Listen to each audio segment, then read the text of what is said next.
he goes.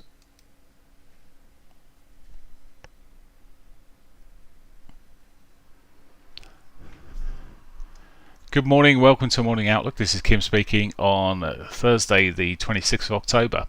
So, what a move in the markets, eh? We'll let's have a look at those in just a second, but first let's look at possible risk events this morning. We'll start off looking at quick look at Forex Factory here. Oh crikey, I'm saying we're just seeing a bit of intervention, I reckon, on the US dollar yen. It's you're going to see this live. There we go.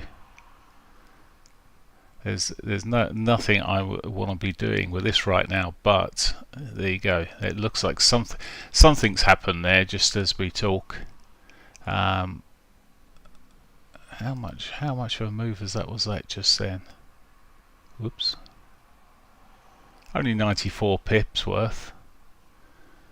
Wow. We were just saying it looks like it could where it is, it's relatively, that's just switch this onto where you gone. There we go.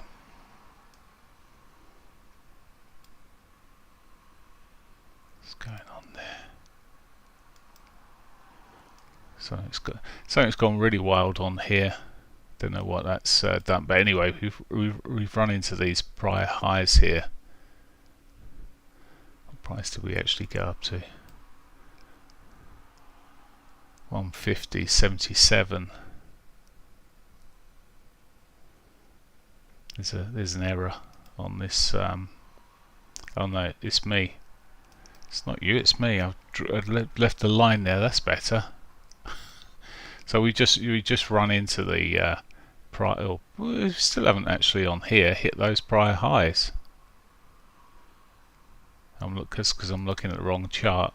Let's try again. Yeah, we haven't actually caught those prior highs quite yet. What's going on there?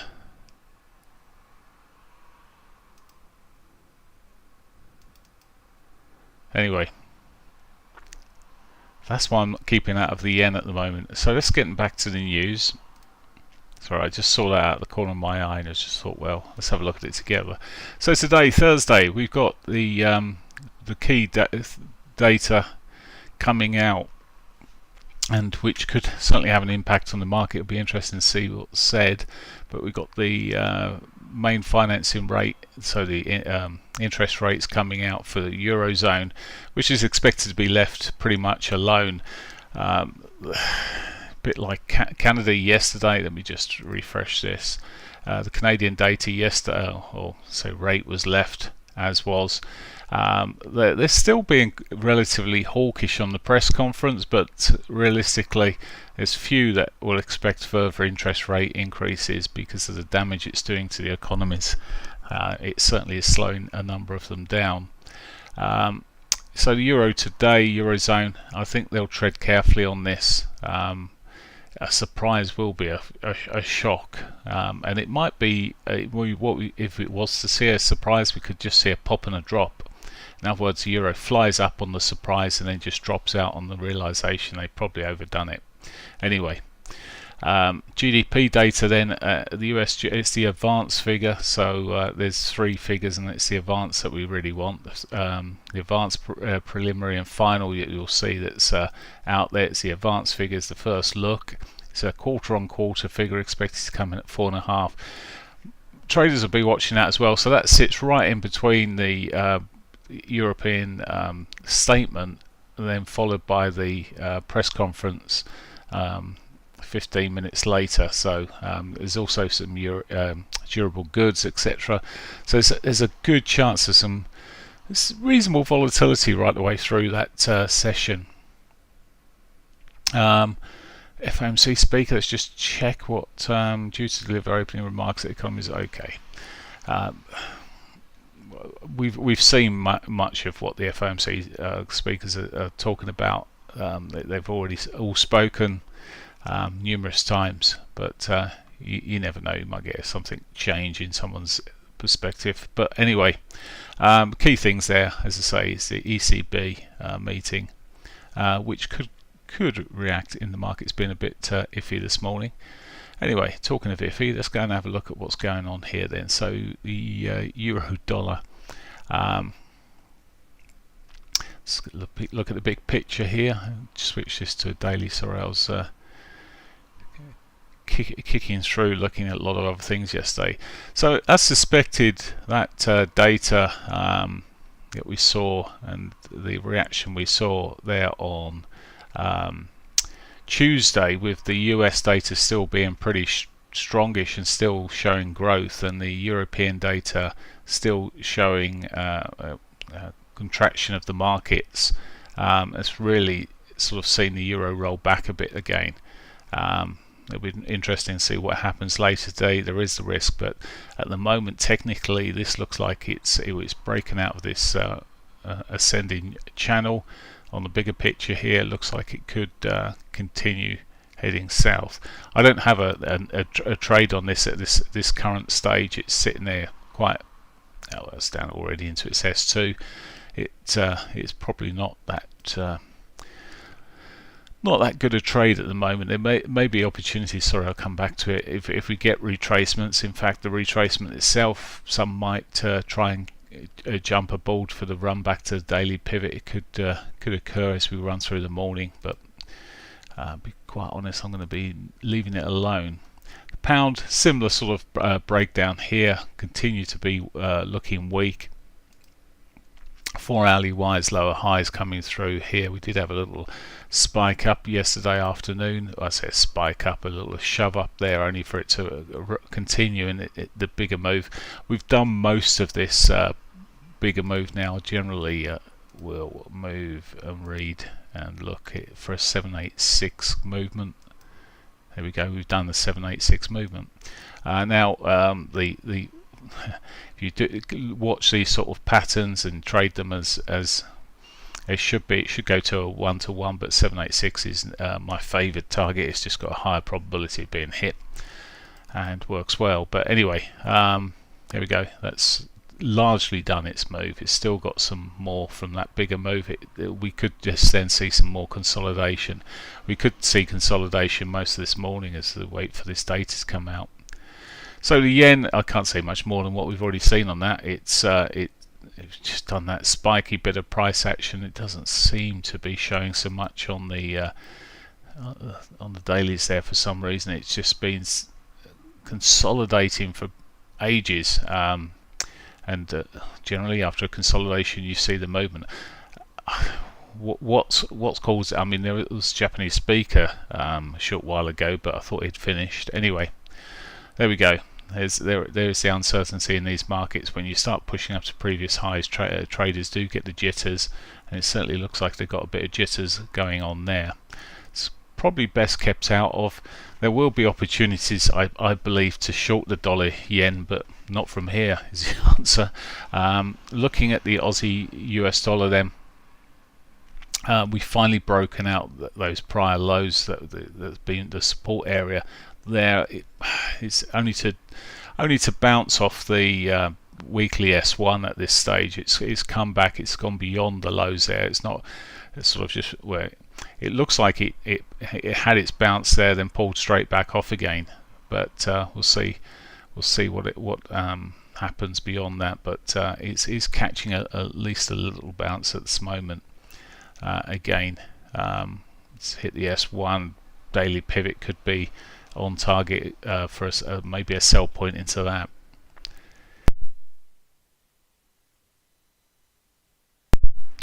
Right, sorry, excuse me if you heard me sneeze. I just there we go. Hopefully it didn't come on the mic. I thought I switched it. Anyway, US dollar, Canadian dollar continues shoving to the upside here. It's pushed up, pushed out of its rising channel now. It really probably needs to readjust that, but it's continued the softness. As I was saying earlier, the central bank was trying to be a bit hawkish, but the data and everything else is very dovish, so you can't hide up things too much, and it's just really continued to push to the upside. I was looking at this. I'm just trying to work out where everything is now. It was pushing up.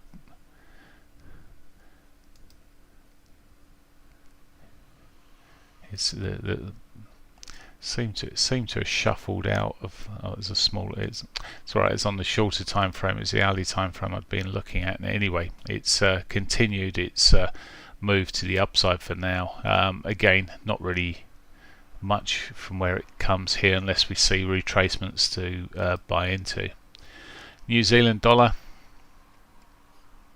It's like everything else running off. It's running just short of its quarterly pivot here. It's S1. It's finding a bit of support into the. It's also got the weekly S2 sitting there as well, providing some support at this stage.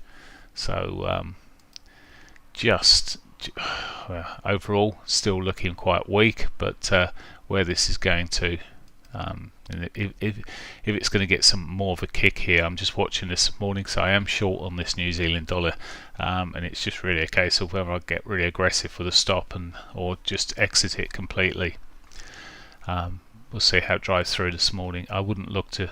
It's not one I'd look to be selling from this point here, so perhaps that's telling me what I should be doing.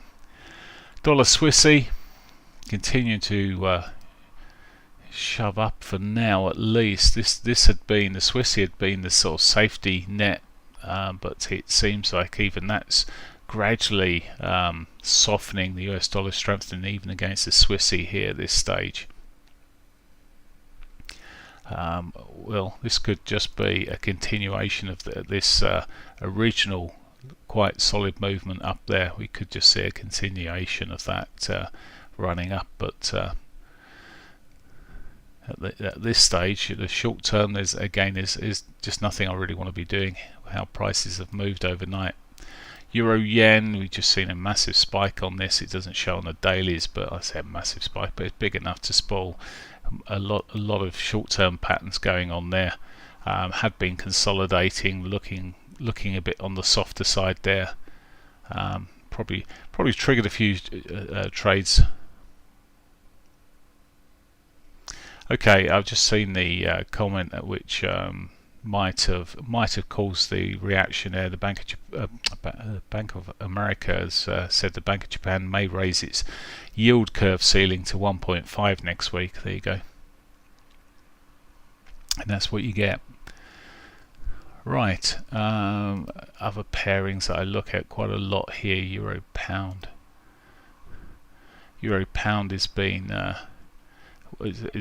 more of a swing candidate, but it's well into its move there, and I don't have anything right yet on that. It's not really doing anything. Euro Aussie, I've been looking at this for a while. It was starting to set up, and yesterday completely reversed, so that's taken that off the. Or one of the things I was looking to set up, actually it did the reversal instead. We had been looking at this in the trading room, but anyway. Euro CAD, I had been long on this, but it all went. It's all gone a bit slow now and choppy. Have I got any trades on it now? The only thing I'd look for is if it starts breaking and pushing back up again, but it got into quite a mess there. So nothing sitting quite there yet. Euro New Zealand is another market that's been sort of moving pretty decently at times, but it's again it's everything's got quite muddled in these markets. We've seen a double top. Maybe we'll get more reaction to the downside there, but nothing here. It's a reaction I wanted. The original reaction was off this weekly pivot on here. I was just reminding myself what I was looking for, but that had gone and moved, and well, it's too late now. It's probably done all it's going to do. It's diverging around the highs here, or it'll be diverging around these highs, so nothing there. So all in all, it was a pound Aussie I was looking for on the dailies. It's spoilt. It was looking like it was going to be a sell-off on the break of the lows there. There we go. on the break of those lows there. I was just switched it to a Heiken Nashi chart there, so I was just looking for the break. That's not happened. It's turning around, pushing up. So yeah, had some reasonable targets sitting on that, but as I say, just with the changes we're seeing in these markets at the moment, I shall leave them alone. Right, that's pretty much for now. The majors there, not a great deal in summary. Would like to see something a little bit more, of course. Gold, this is one that's still pushing up. I'm going to switch. This is on a daily. All the other stuff's come out of it now, so it's all gone a bit. Looks a bit big. We had a sort of a bigger move down previously, made the chart look easier to read. Anyway, for me, I just see further continuation on this move. It's probably quite slow, but it's always a bit more of a swing on gold than a short-term intraday type trades. Silver, likewise. I was looking at this last night. Setting up, maybe there's on the shorter time frames. It could be something that sets into this. Move back above the weekly pivot could be a good starting point. Okay, crude. Now we've been seeing this heading south. Managed a bit of a bounce yesterday, probably because I talked about it going down. But yeah, a break back below the quarterly and daily pivots there. Sorry, quarterly and daily pivots would be preferable on the short side. We'll see how that develops this afternoon. Equity markets, just very quickly, S&Ps. Just look at the big picture here. There's no surprise to see all of these rolling over yesterday and again today with the data that came out there. I'll look at the Nasdaq. You'll see the big sort of moves that we saw there, even a slight gappage on the Nasdaq there. So looking soft. European markets really following suit. The DAX is already down 0.7 on its open effectively. Just continuing down from this lovely move it did into the weekly pivot there. Absolutely perfect setup there. And I mentioned it in the morning one day earlier this week. Anyway, it's looking solid. FTSE, solid to the downside that was. And the FTSE's largely following suit here. It's not quite as weak looking. It's only down 0.3 today at this stage, but it does look like it's got further downside at the moment. So real uncertainty into these markets as I record this video this morning. So anyway, on that note, a cheerful note, I wish you a great day's trading, and I will catch you tomorrow morning on the YouTubers. Trading room people, I'll carry on in just a second. There we go. That's the YouTubers out the